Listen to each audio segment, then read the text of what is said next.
E aí, meus amigos, tudo bem com vocês? Vamos para mais uma aula de botânica, né? Angiospermas, e vamos falar da classificação das angiospermas, tá bom? Que são as plantas que têm flor, fruto e semente, tá bom? E o fruto e a semente ela é coberta por um fruto. Então, as angiospermas elas se classificam em dois grupos: as monocotiledôneas e as dicotiledôneas. Professor, o que é cotiledônia? É uma reserva energética que tem na semente. Então, se você pegar aqui, ó, uma dicotiledônia, esse fragmento aqui, ó, essa parte aqui, né, é chamado de cotilédone, tá bom? E aí, como eu tenho dois, né, essa semente ela se destaca. No momento que ela se destaca, eu vou chamar ela de dicotiledônia. Enquanto que uma monocotiledônia, essa parte nutritiva aqui, ó, da semente, não se destaca. É uma coisa só. Por isso que eu digo que é um só cotilédone, tá bom? Então tá aí, mono e dicotiledônia é a classificação das angiospermas.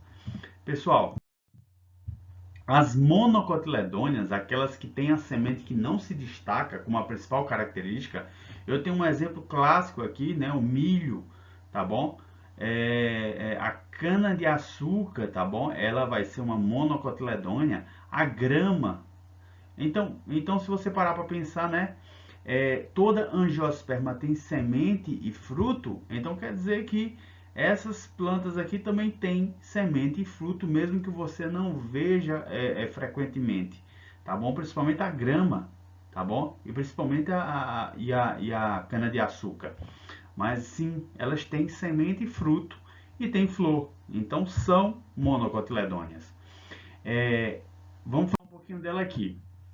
Aqui, como eu falei, é a semente da grama, tá bom? Elas são bem pequenininhas. Geralmente isso aqui coloca como se fosse o alpiste de algumas aves, né? Então isso aqui é semente.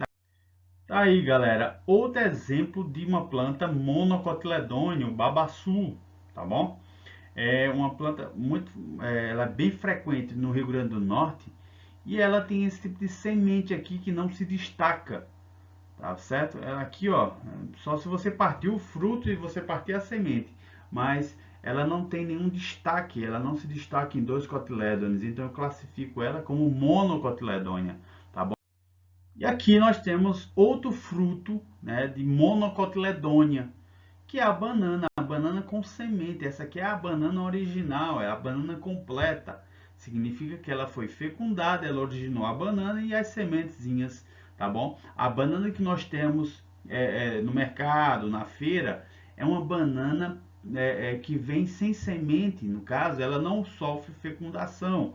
É chamado de partenocarpia, tá bom? Significa que não tem semente, não houve fecundação.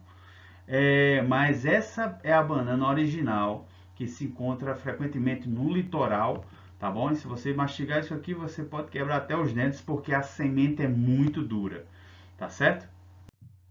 E tá aqui, né? A comparação da semente aqui ó, uma banana sem sementes, né? Essas que nós compramos na feira e essa é a banana selvagem, a banana com as sementes, tá bom? Isso aqui é mais difícil de ser encontrada.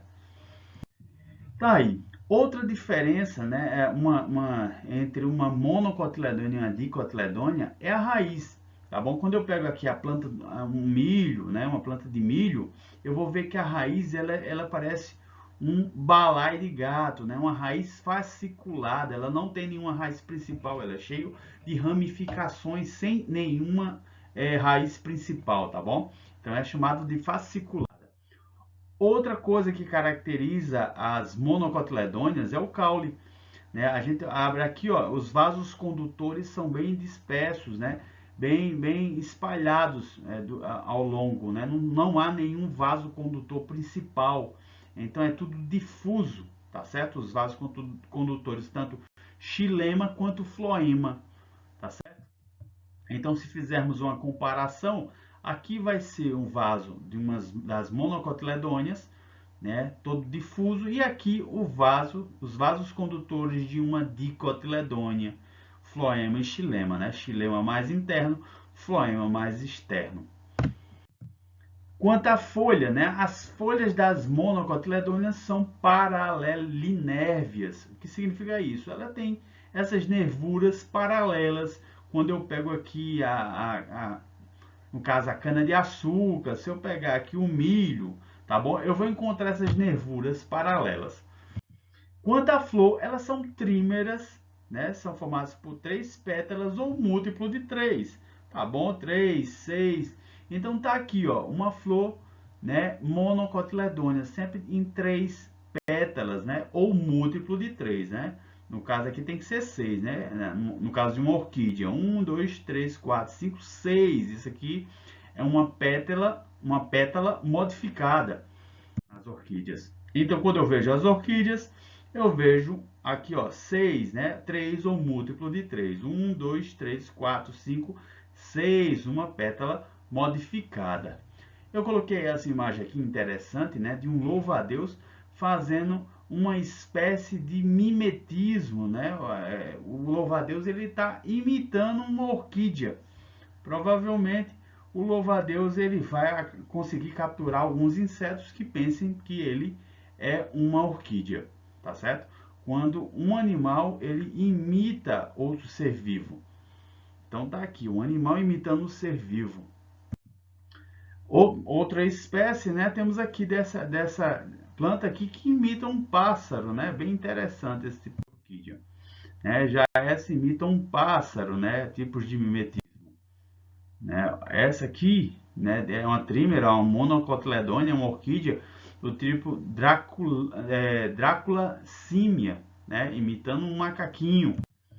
E aí eu tenho várias outras, né, que imitam, são vários tipos de mimetismo.